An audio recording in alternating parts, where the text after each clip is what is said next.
Welcome on into BKL Nightly. I'm Thad Brown along with Carl Jones. It is the Let's Talk Ball edition of the show. Every single week we get together, we break down the X's and the O's, go over the film from the most recent Bills game. Today it is the Bills and the Falcons. Couple of caveats that I want to get out of the way here off the bat before we start. Number one, just want to do a programming update. This will be the last version of BKL Nightly for a full week. The Bills are off this weekend. There's no player or media availability, so there'll be no shows until a week from today, next Wednesday.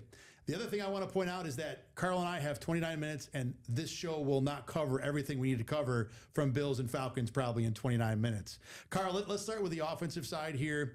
And the big story going into this game, and it was even bigger coming out, was the Falcons' propensity to blitz, the frequency with which they did it. They came in number one in the league, and they left putting up numbers that no one has seen for multiple seasons. Yeah, I believe that they blitzed Josh Allen on 56% of his dropbacks. That is an absurd number when you consider the Bills' offensive line, and it's great. And when you consider that Josh Allen is a he's developed into a player that is good against the blitz. Maybe earlier in his career, you can speed him up a little bit and put him in a frenetic pace. Well, that kind of reared its ugly end Monday night. I will say, when I watched it live, I'm like, man, receivers aren't playing well. And I don't think they played well at all. But I thought Monday night was more so a pass protection and a more of a pass protection execution issue, where the Falcons threw a lot of creative and funky stuff at Josh Allen, where they're sending multiple guys up one gap from off the edge. I'm sending corner blitzes. So I want to give Jeff Ulbrich his flowers. Every single time that Josh Allen played the Jets in 2022 and 2023, Jeff Ulbrich was on that New York Jets staff, so clearly he's very familiar with what makes 17 uncomfortable. Boy, did he make him uncomfortable Monday night, and I hope that the Bills are able to learn from those lessons, because every single DC from here on out is going to see that game plan and want to execute it. Oh, like we talked about before, Steve Spagnuolo is going to get a hold of that film and just enjoy every single minute of it. I'm sure he's got booklets of notes coming out of this game about what he wants to do against the Bills when the Chiefs come to Buffalo in a few weeks. To your point about Jeff Ulbrich, too, I thought about that. The team that he stymied the Bills with when he ran the defense for the Jets was an entirely different group. They didn't blitz. They just ran with four all day and got home that way. This team blitzed all night long, every single third down, corners, linebackers, creative overloads, six-mans. I mean, they really brought the house over and over and over. Let's talk about the scheme with it first. Generally, the Bills' offensive line does a pretty good job sorting through blitzes. And I really thought, considering the sheer volume of not only blitzes, but number of blitzers in the blitzes, I thought the O-line did a pretty decent job navigating the whole night. The problem was, Carl, is that the offensive line itself didn't play well for what they normally do separate of the blitzes. There were too many times where a non-blitzer was the guy getting home. Deion Dawkins in particular, I had him down for 4 pressures allowed, one of his worst games in a long time.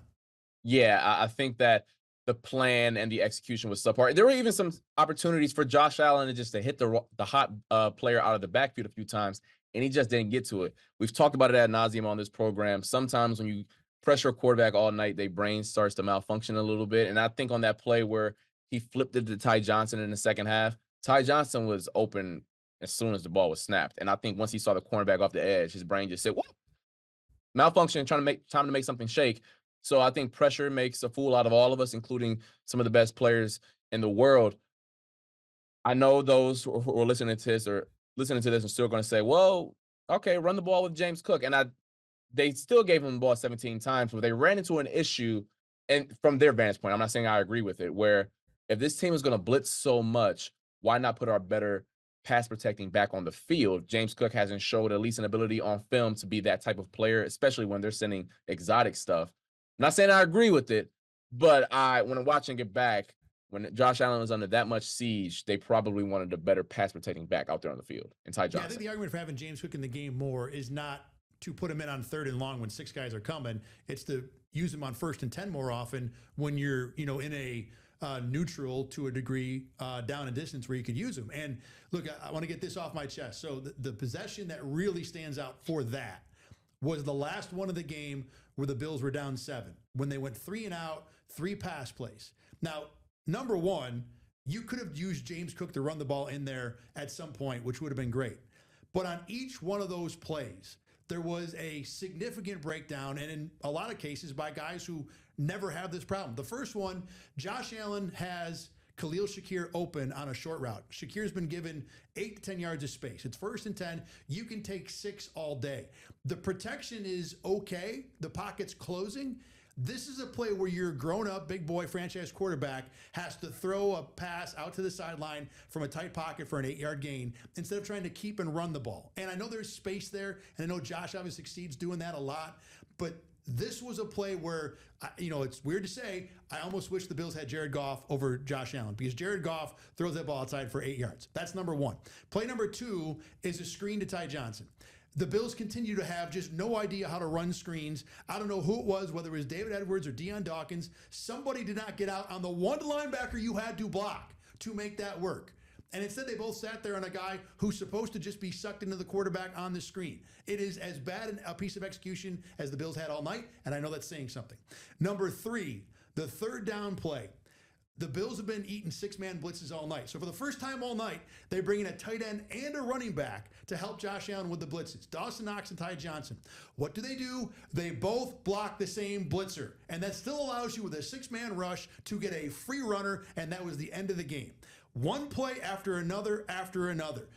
For where we want to pin the blame, Josh Allen gets some. The players get some. But Carl, this to me was the summation of a Joe Brady game that just wasn't anywhere close to good enough. No, I thought that there was some stuff where he galaxy brained it a little bit. Obviously, the notorious jet sweep to Elijah Moore that we need to punt that into the sun, especially in that situation, where the offensive line is at least doing well downhill with James Cook in duo situations, alongside with the Dawson Knox play that should have never been drawn up in the first place. So yes, I thought it wasn't his best day at the office. It hasn't been his best 2 games, and he has to do better going forward. Find out some of the things the nooks and crannies he needs to fix during the bye week. I do want to touch on the wide receivers for a second here. And yes, most of the brunt of the blame for this game in particular goes to the offensive line, the pass protection, the offensive coordinators, along with Josh Allen. But I remember as a player, some of the game plans we had where we're going to heat up the opposing team. Yes, because maybe we thought the quarterback wasn't good. The offensive line couldn't handle it. But there was also in that conversation that, we don't think that these receivers are going to make us pay if we take one player out of the secondary, take one player out of coverage and send them into the box. When you think about a Jamar Chase, when you think about an A.J. Brown or all these other great, fabulous receivers in the National Football League, if you leave them one-on-one and take one player out of coverage and bring them to the box to blitz, well, you better tackle him. You better bring him down to the ground, because if you don't, it's a house call and it's strike up the band time. And I don't think at the moment the Bills have a player where you are scared of blitzing, and the fact that you're going to leave your cornerbacks on island where if they make a guy miss, they're going to the house. I think Khalil Shakir can do that, but if you're a defensive coordinator, if you are a player on the opposing teams, are you really staying up at night being like, we can't blitz because of Khalil Shakir? That's where the Bills have to figure out, either bring someone else from outside of the building or in-house, figure out schematic ways to deter teams from blitzing. Because if I'm a DC, I'm going to be sending pressure a lot more often. Obviously, game plan won't be this great. The Bills will figure out some answers, but there is nothing on this roster that deters me from being scared that they're going to turn a 4-yard catch into 60.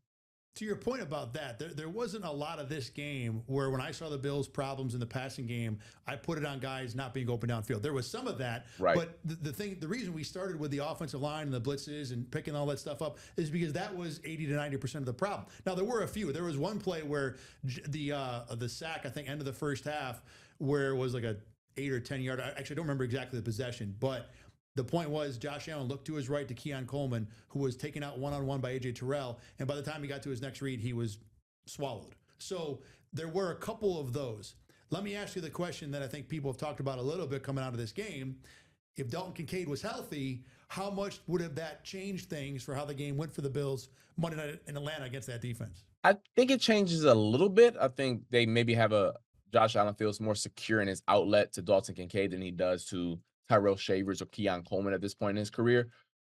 But I just want to go back to my point of there's not a player on the Bills, at least in terms of a weapon on the outside, and I can't include James Cook with this conversation because they don't use him out of the backfield a ton, where I have to change the structure of my defense to attend to him. They don't have any safeties in the parking lot because of the receivers. They got safeties in the parking lot because of Josh Allen's cannon. we're not bracketing wide receivers on third and forever because we're scared of a receiver. And then I'm not scared to have less bodies in coverage because of some receiver or tight end out there. Dalton Kincaid would have helped, but I don't think they turned their blitzes down from 56% to 30. Probably went with the 56% to like 50. Like that's what we're talking about here. 53. Right. Like that's the difference that Dalton Kincaid makes Monday night. Yeah, I'm with you. I think he would have helped, but he's not a game-changing receiver. We talked about it. He's got a niche and a role that he's done pretty well this year, but it's not something that's changing any game, let alone one where you've got a team that really blitzed pretty well. One more point with the blitzing stuff, too. I was impressed with the way Atlanta manages their personnel with James Pierce and Ebikite and even Leonard Floyd, but more so the younger, quicker, athletic guys. By using them to drop, you'd have multiple situations where, they might bring 6, but they're dropping a defensive end in a coverage. Those guys are athletic enough to make that work. This is not a scheme the Bills are going to see a lot because there are not many teams that have the same stable of just young, athletic, quick, ridiculously fast edges and linemen like the Falcons have. So to that point, the good news for the Bills is I don't think this will happen again. And you were talking before we started on the air, the Bills have lost 2 games in a row, but this defensive game plan that Atlanta ran was a 180 from what the Patriots did pretty much the week before with just rushing 4, most of the night. So I do think that the Bills might have gotten a one-off. By the way, the Falcons are number 1 in DVOA defensively, so this might be a really good defense. We just don't understand it yet. One more thing that I want to ask you before we go to the defensive side of the ball. The end around with Elijah Moore. Joe Brady talked to the media about it yesterday, and one of the points he made was, look, you saw everybody bunched in there on the sneak.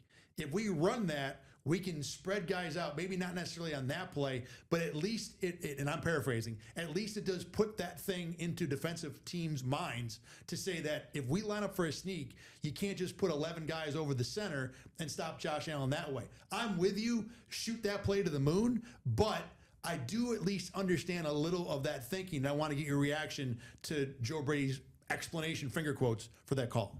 I would feel like that if they didn't have Josh Allen at quarterback and they were just pushing with Mark Sanchez. I don't know why I thought about him, but like if you're just pushing with some quarterback that isn't 6'5", 250 pounds, I think there are certain attitudes you need to have in football where I do not care what you do. I am this good. I am him. I am one of those. And when you have that play, which I believe is like an 85 percentile success rate, I don't need to do any trickeration with it. I think the Eagles pulled it out one time and then shot that trickeration thing to the moon again because they have Jalen Hurts and those really good guys on the interior. And less of it works 85% of the time. I like that point more from teams should have an identity. Be who you want to be. Don't be afraid to be that. Look, if it doesn't work, tip your cap to the other team and move on. But instead of trying to, like you say, galaxy brain yourself, just go and do what you want to do. Do what works for you until someone tells you it doesn't work. To be fair, we have talked in the show a couple times about how the sneak is not a thing you can depend on as much, but still, the sneak versus let's try and run our 7th option on an end around, I'm going to go with the sneak. All right, let's go to the defensive side of the ball. There are many things to talk about with the first half, at least. Carl, where do you want to begin with this? This is so cliche, and I know a lot of people at home don't want to hear this. The fundamentals Monday night were not good.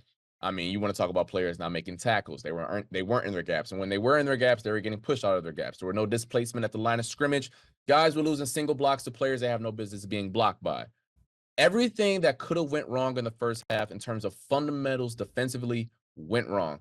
I'm not kidding when I say this. A lot of the stuff that I'm referring to, you learn first day of hitting when you're in high school. And this, obviously, I'm not trying to disparage the Bills players and say they don't know that, but they didn't execute that Monday night. The little things really added up. I mean, there was a play, the 81-yard touchdown. We can't lose to Kyle Pitts one-on-one. We can't. We can't let Kyle Pitts beat us. That cannot happen. I'm thinking about plays where our big fellas up front are getting single blocked. Dorian Williams is getting blocked by Drake London. That can't happen. Drake London is a phenomenal player, and I think he's severely underrated. I don't care how tall and big he is. I'm a linebacker. I need to win that one-on-one. He can't contain me to the inside. Just was so frustrated with the first half and just the lack of execution with the little things, the fundamentals, and that's what held them back. On the 81-yard run, I was so busy looking at Jamarcus Ingram not forcing the run inside that I didn't see who the blocker was. Was that the Kyle Pitts block you're talking about or no? Yeah, that play. So, it's just, yeah. So, I mean, to talk about your fundamentals, one thing the Bills have always been good at, and I almost get frustrated watching it because you'll see especially the defensive backs, occasionally the linemen, they are so dialed into doing your 111th. I feel like there are some times that corners just almost run to the sideline and say, "Hey, I did my job. I kept it inside." And look, I'm not knocking them. And you can talk all about why that's important, because it is. But there are times I watch and I feel like the effort to make the stop is not there. The effort to just do my 111th is there, and you're not making a stop. This was a case where they didn't even get the 111th done. They didn't even force the run back inside like you're supposed to do. And then the Cole Bishop tackle is his own thing. I don't think we need to get into that. Everybody saw that for themselves. With the run defense, I've talked a lot on this show about how much I've liked Deion Walker's work early in the year.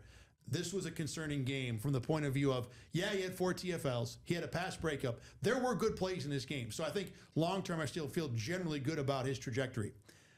One of the reasons that Bijan Robinson ran for 1,700 yards, whatever it was because the Bills were allowing, or the Falcons were single blocking Deion Walker just about all night long. I mean, they did not have to put a second guy on him most of the game. And look, when you have your defensive tackle in that spot, when you're starting with my linebackers are going to have to eat blocks all night, you're not going to do much in the run game. And as a result, there were multiple plays where I'm looking at, well, Terrell Bernard and Shaq Thompson just got blocked. What are you going to do? And we can have a discussion about, and we will in a minute here, about the linebackers and their ability to take on blocks.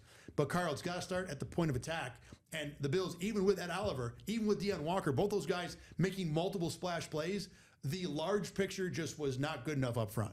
Yeah, I want to pull up this stat right here that I think kind of summarizes what you just explained about Deion Walker, with the splash plays are there, but the down-to-down consistency is just not there. The Bills have allowed 31 explosive runs, which, according to Next Gen Stats, that is 10-plus yards or more. So that's the metric that they're going by. 19% of the runs that they've seen this year have gone for that amount. That means 1 in 5 rushing attempts by opposing teams have gone for 10 or more yards. That is unacceptable. You cannot function as a defense in the modern NFL. You couldn't function like that back in 19 whatever either. But in this day and age where you are so scared about the deep pass and explosive plays in that manner, you have to stop the run. You can't get explosive plays in the run game. And when you have guys up front getting displaced, or what they are in their gap, they're just not making the play when it's presented to them, it's unacceptable. You can't function with a defense that is historically awful in terms of allowing explosive plays on the run. I'm glad you did not come right to me after you dropped that stat, because I was like frozen for a minute trying to just comprehend that 1 out of 5 runs is a 10-yard run. You want to make it worse too? How many times this year have the Bills gotten hammered for like a 70 or an 80-yard run? So the only reason they don't have more is because they're letting those 10s go for 70s and 80s and touchdowns. So they get rid of, there's only 1 explosive run as opposed to 3 or 4 in a row. This is something that this team, cannot continue to do on a regular basis. And yes, Daquan Jones not being in the game was a factor. He's probably still been their best, maybe most dependable, consistent run defender. If Deion Walker's been maybe the best splash guy, they will get Larry Ogunjobi, who I don't think is a great run defender, but he's somebody. Michael Hoyt, who I think can be a really good run defender. Those guys, in theory, will help. We'll see, starting in a week. With this defense, and you talked about this before we started recording here, one of the problems the Bills have is that their build is a particular build, and it is not meant to stop teams like Atlanta or Baltimore when they have all their pieces that really can just run downhill at you over and over and over. Yeah, the Bills have gone after for years, and I don't think there's anything wrong with it, smaller players, because they want to substitute that size for athleticism. We just talked about the Atlanta Falcons and their front seven at the top of the show. They are small. They are not a bunch of big fellas. Jalen Walker, I believe, was a top 15 pick. He is not a huge defensive end. In fact, I believe he's more like 240 at best. Same thing with James Pierce off the edge. But they are supreme S-tier athletes. And when you look at the Buffalo Bills, when you go right up the spine, these are the players that I'm referring to. Your defensive tackles, your linebackers, back to your safeties. Who in that group would you say is an S-tier athlete? I think Cole Bishop is actually a really good athlete, but he's not utilizing it. So, what does that really matter? None of their linebackers are really S-tier. I think Matt Milano at his peak was that type of player, but that was 3 years ago.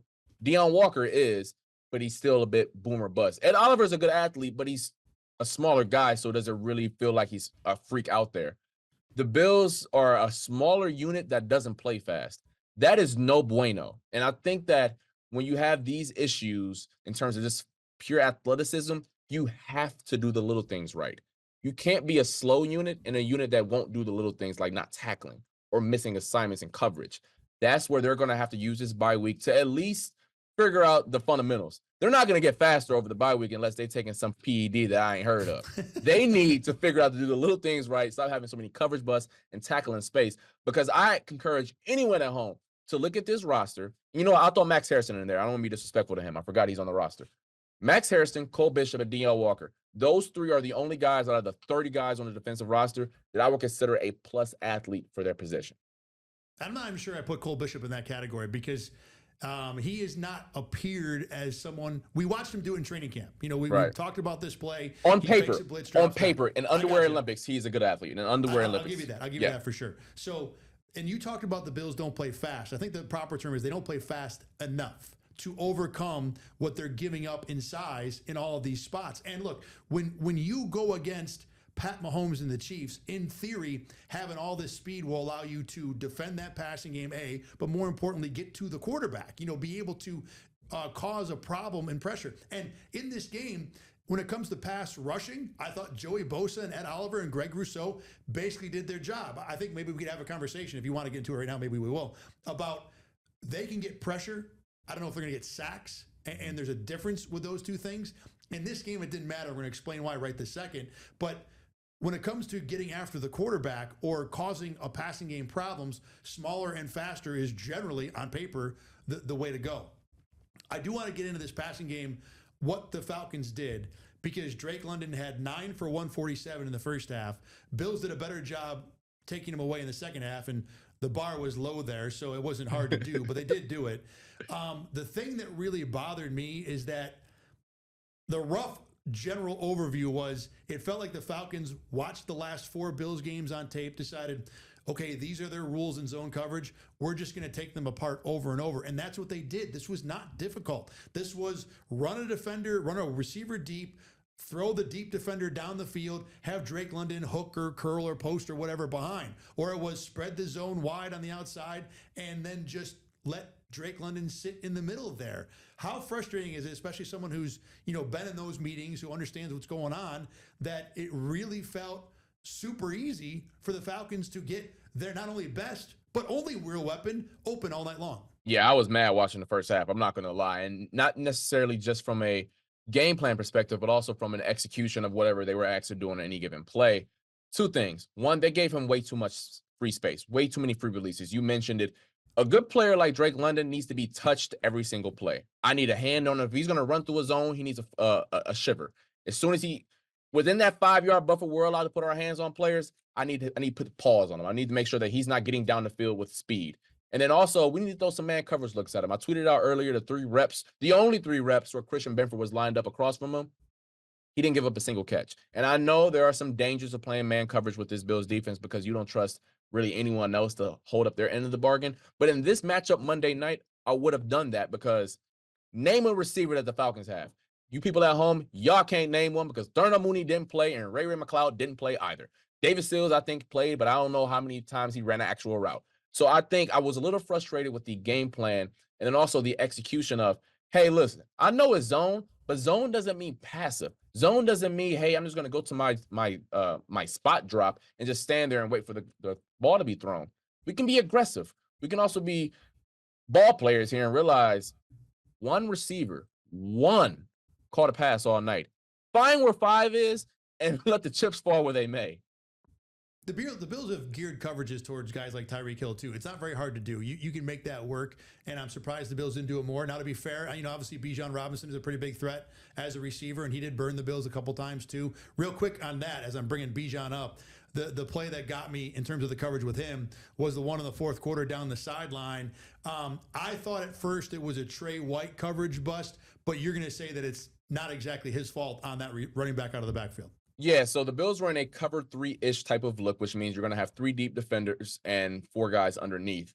And when you run a peel type of concept, which basically means a post or a dig with a wheel behind it, the corner will fall off of the post and take the wheel if it's a slot receiver or a tight end. That's just the basic cover 3 rules. But if it comes from out of the backfield, if the responsibility falls on the linebacker or the safety, whatever, but it falls on the linebacker in this play. It was more so Dorian Williams just abandoned his responsibility. Now, Trey White should have fell off of that route at some point because the Kyle Pitts, I believe, was the player who ran him out of there. He he wasn't in your zone anymore. It was a combination of both, but more so Dorian Williams for not just abandoning his own in that situation. And unfortunate for Dorian Williams, too, because I thought his game was pretty solid in a lot of ways. Otherwise, I thought he made a bunch of good plays in run defense and had, one of his better games at linebacker. And Trey White, you talk about falling off your zone to make a play. That's exactly what he did, more or less, on the play at the end of the first half where he takes away the dig over the middle. That was going to be a 15, 18-yard throw right there. So there is examples of Trey White doing that in the same game. I was very impressed with the Falcons' game plan on offense from the point of view of they did a good job of taking 3 or 4 Bills defenders and just excluding them from the play. Both long touchdown runs. There was one pass that eludes me right now where they just said, we're going to throw 3 bodies out here. You're going to have to defend us with 4, and then we don't have to block them the rest of the game. Or I think with the 2 runs, it was we'll put 3 defensive backs on the right side with receivers or whatever. We'll run left. We don't have to block the backside end and those 3 guys. When you only have to block 7, it's a heck of a lot easier to break off 25, 80-yard touchdown runs. So it was just a good piece of work by Atlanta. And I was impressed by the way the Falcons coached a lot in this game against the Buffalo Bills. Carl, one more thing to hit on walking away from this. 2 games in a row now, the Bills have not looked like what we thought the Bills would look like. Especially in this game, it was jarring because of the way Atlanta, in a lot of ways, handled Buffalo on both sides of the ball. How much of a long-term concern is there for you with this Bills team? Do we need to reevaluate them as a Super Bowl contender? I talked about how the particular personnel group Atlanta has on defense is unique. It's something the Bills probably won't see again. But they are absolutely going to see that blitzing scheme again, if not from the Chiefs, then maybe from everybody else until the Bills prove they have an answer for it. And we've already seen how much of an issue the run game defense is, and on offense, the receivers down the field, how ineffective or at least lack of fear they've instilled in defenses. How much of these 2 losses do you go forward with and think these are problems that could hurt the Bills beyond just these 2 games? I'm not too concerned. I will say if I had like a scale on a 1 to 10, I'm probably at like a 4.5, 5. And the reason I say that, 1, the AFC isn't a juggernaut this year, at least in week 6. It doesn't appear to be as such. The Kansas City Chiefs will be in the postseason, but at this point they are not. So that's what we're talking about right now with the teams that just aren't usually there. And then another reason is the fact that I didn't have high expectations for the defense in the first place. I thought they just had to get to passable. And I think there is still a way to do that because we've been talking about this for at least the last 15 minutes. These are just fundamentals they aren't executing. Yes, they aren't going to get faster and jump higher and get stronger over the back end of the season. But I think if they can just tackle and get off of blocks, I think they can fix some of the issues that they have. Offensively, they were a great unit even without a separator at wide receiver. So I do think there are some cracks that can be exploited, but I still think this is a playoff team, and I still think a team that they catch the right breaks can win a few games in January. I'm with you there, too. I think that you talk about breaks. There were multiple deflected passes in this game. All of them went Atlanta's way, whether it be the Bills or the Falcons throwing them. That's a factor in this game. The turnovers have been up. Look, if that stays up, ain't no team going to do well with that. But The Bills, if they solve that problem offensively, that'll help them out, down the stretch as well. I think 4 or 5 is right. Cracks is right. I'm with you on all of that. Things that need to be fixed. But look, the Bills have lost 2 in a row before, and they've been able to fix it before and end up in the playoffs. No reason to think they can't do it again in this game as well. All right, that's going to wrap it up for this edition of BKL Nightly. For Carl Jones, I'm Thad Brown. Thanks very much for watching. Remember, you can find this show on Spotify and on YouTube. We will see you again in a week as the Bills get ready for the Panthers in Week 8. Get the Rochester First streaming app today for everything you love from News 8 on demand, plus exclusive shows you won't see anywhere else. Search ROC and download for free on Roku, Amazon Fire, and Apple TV.